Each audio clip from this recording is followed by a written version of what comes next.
Assalomu alaykum hammaga. Bugun sizlar bilan juda oson va tez tayyor bo'ladigan shirinlikni bo'lishmoqchiman. Bu shirinlikni tayyorlashda asal kuydirmadim, xamir qolmadim va pechga ham pishirishga hojat bo'lmadi. Vaqtni tejash uchun tayyor medovit nonidan foydalandim. Bu medovit noni hozir deyarli hamma do'konda sotiladi. Topish juda oson va juda qulay.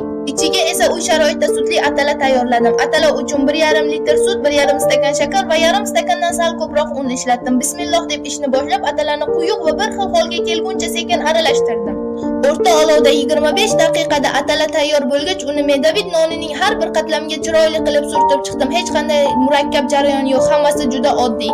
Natijada atiga 30 daqiqada juda yumshoq, mazali, chiroyli shirinlik tayyor bo'ldi. Bu desert choy ustiga ham, mehmon uchun ham juda mos.